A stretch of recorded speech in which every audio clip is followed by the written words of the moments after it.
the Fuji X100V. Now I get it. I finally got to test the X100V during our workshop last week when one of my students brought me 3 Fuji cameras to give my opinion on. In addition to the Fuji X-T2 that another viewer had also sent me. I should probably stop by saying, if you're new here, my name is Matt Osborne and I write to the MrLeica.com blog. I normally teach Leica photographers about Leica stuff, but sometimes there's an overlap between students that love Fuji and love Leica. That's what's happened in the latest workshop, where the student's moving or kind of having a crossover from Fuji to Leica. He's got some amazing Fuji cameras, but he's also now using amazing Leica cameras. And knowing that I love my Leicas, he wanted to get my opinion on what I thought about his 3 Fuji cameras: Fuji X100V, Fuji X Pro 3, and the Fuji X-H2. So 3 Fuji cameras covering 3, I would say, fairly different areas of photography. So I'm going to do 3 mini videos. Now this is a overview video showing some sample photos and giving my first impressions from each Fuji camera. So with that, let's get into the video. So if you watched some of my videos before, I'm not going to talk about image quality, although I will show some sample photos, because I do believe that every modern camera can take decent pictures. If it comes down to what camera you enjoy using the most and which one gets you out taking pictures. Some of you may have seen my latest video where I bought the Leica M262, and in that video I said this camera is definitely not for everybody because it's got very limited features. Now, if you did look to buy this camera, but you also wanted to do some general photography, in that situation I think something like a Fuji X100V, if you like Fuji and Leica, could be the absolute sweet spot in terms of pairing a Leica M camera with limited functionality and maybe more a slow hobby camera, maybe less suited for many things which we'll talk about, compared to an everyday carry camera, which as the name describes is an everyday camera that you can use to photograph everything: your travel, your food, your cameras, or whatever you're into. For me, this is still more of an artist tool compared to an EDC camera. I think there is a difference. So we'll look at some slides and I'll compare first the 262. Next, we'll cover the Fuji X100V versus a Leica Q, because I know a lot of you guys have either gone from Q to X100, or maybe potentially more likely from X100 to Leica Q. And then for completeness, and the Leica CL, now discontinued, versus the X100V. So how did all this come about? So I was teaching one of my Mr. Leica workshops in London, and my student booked me for a 10-hour workshop. For a 10-hour workshop, we have a model in the morning and a model in the afternoon. And so that allows students to test various cameras, various lens combinations, and get better at their portraits if that's something they're looking to do. Now, the problem I had is I had my new camera, my 262, and then suddenly brings me pretty much an entire car boot full of cameras and lenses to test and to play with and to give my opinion on. So I took the Fuji X-T2 hoping to use it to give some sample photos for you guys against the different Fuji cameras, but I'll put my hands up, I just didn't have time. I'm trying to teach a workshop and I'm trying to look after the model, look after the student, and so there's only so much playing I can do, even if the student kind of gave me permission to do a bit of playing by bringing me all these toys. I was able to shoot the X100V alongside the 262, so you'll see those photos in a second. If you love the idea of photographing models and improving your portraits, I can put a link below to my workshops, and you can find the style of photos that I take on MrLeica.com on Instagram. Here are a series of photos, first shot with the Leica 262, just to give you a flavour of the style of photos I normally take.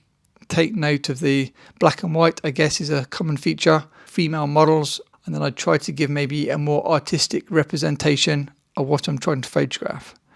Now, this is an important point because some cameras will allow you to do this much easier than other cameras. Yes, it comes down to how creative you can be, but equally, if you've got a full frame sensor and a fast lens, it's way easier to get these arty, dreamy shots than if you've got a, say, 2.8 equivalent lens. So with that, let's now look at the slides. First, M262 versus X100V. For me, the Fuji X100V complements the older Leica M cameras in particular because it gives you things where the Leica falls short. mean, for starters, it's a lighter, smaller camera, so it's easier to carry everywhere. It gives you live view, where in this case the M262 doesn't. It's got autofocus and it's got a close focus distance of 0.1 meter compared to 0.7, which is really useful for those like maybe food shots, detail shots, just general stuff that you normally do with your iPhone that you just cannot do with the Leica M cameras so easily. Obviously, if you want a more pure photography experience, the Leica M camera is going to be better because it's got the optical rangefinder, and also because it's an interchangeable system, you can use lenses as fast as 0.95. I think that's the fastest currently at the time of making this video, compared to a fixed lens of only a maximum depth of f2.8. This allows you to get much more creative with a shallow depth of field. For the majority of viewers, I would highly recommend the Fuji over the Leica. This has got so many more features. You've got a tilting screen for those that like that. It gives you video for the social media of today. Built-in flash when you need a fill flash. It's got built-in ND filters, so you don't need to carry extra ND filters. It's got weather sealing, image stabilization, obviously the famous Fuji film simulations, and as mentioned, of course, it's smaller, so it's greater than everyday carry compared to a heavier, bulkier Leica M camera. Okay, so those are the stats. As I say, that's very high level. I'm sure each camera offers many more features, and I'm not going into the kind of the weeds on each one. For the most part, the X100V would suit most photographers because it does most things easily. It's just like a perfect everyday carry camera, and that's why the prices are probably holding up so well. I looked online and X100Vs are roughly £1,500 in the UK. I'm not saying that's good or bad. I'm just telling you the prices. So it depends what you want. Do you want a simple camera to do everything, or do you want a platform, in my mind, to use as like a paintbrush? It sounds very flowery, and I'm not trying to be arty-farty, but at the same time, I am trying to make arty-farty photos. So some cameras help more than others in that regard. Let's now look at a few more photos. So to make it easier, let's look at some comparisons where I tried to shoot similar-ish photos with both cameras, and you can see the Leica photos on the left and the Fuji photos on the right. The main thing you're going to notice is I'm using a 50mm lens on the Leica, a fast 50. It's the 50 f1 to show you what's possible with a full-frame camera. For completeness, it's a Leica Noctilux 50 f1.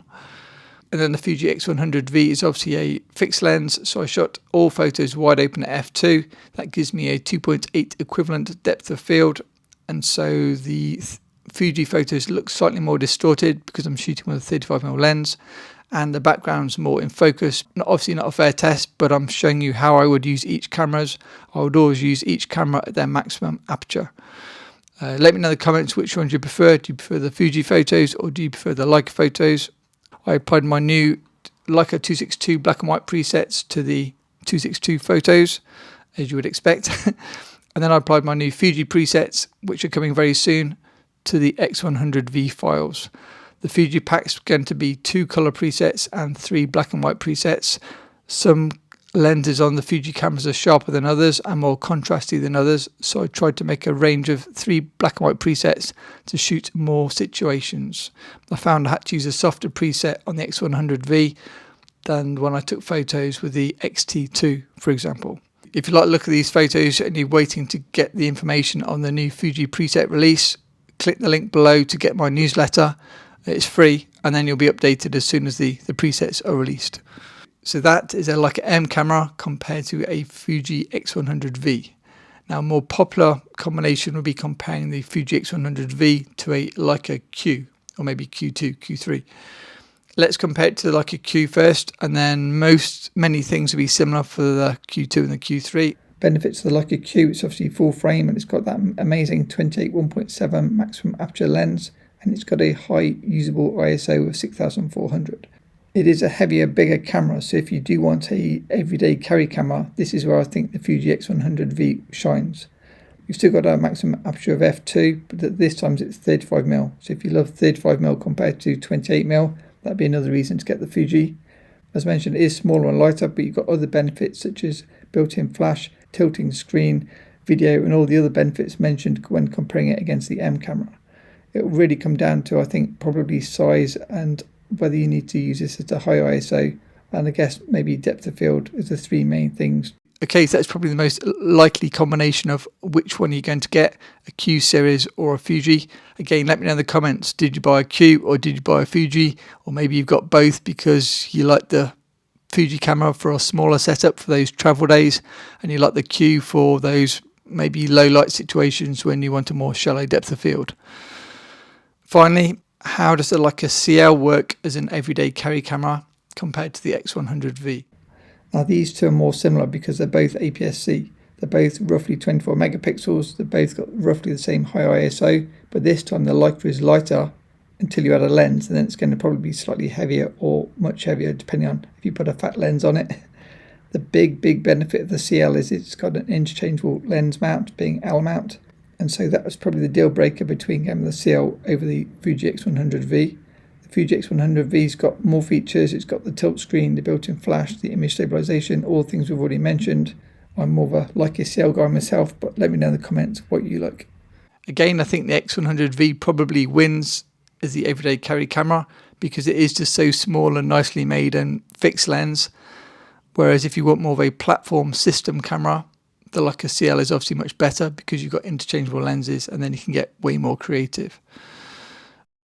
So in summary, did I love or hate the Fuji X100V? The Fuji X100V is a very nice camera.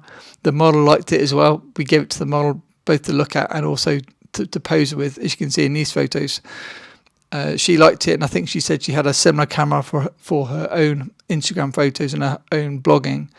And so I think the Fuji X100V definitely appeals to the masses, those that are happy to pay that price point. I think it appeals for everybody that wants a one camera that they can take everywhere. I think it applies to street photographers that are happy stopping down, because if you're stopping down anyway, many of the maybe negatives that I mentioned about RT and depth of field and all those things, none of those matter anymore if you're stopping down to 5.6 f8. APS-C actually helps for street photography because you get increased depth of field for the same amount of light. If you've got a love for both Fuji and Leica, hit subscribe if you're a new viewer, because I need to also review the X Pro 3 and the XH2. A big thanks to my student for making this video possible for you guys.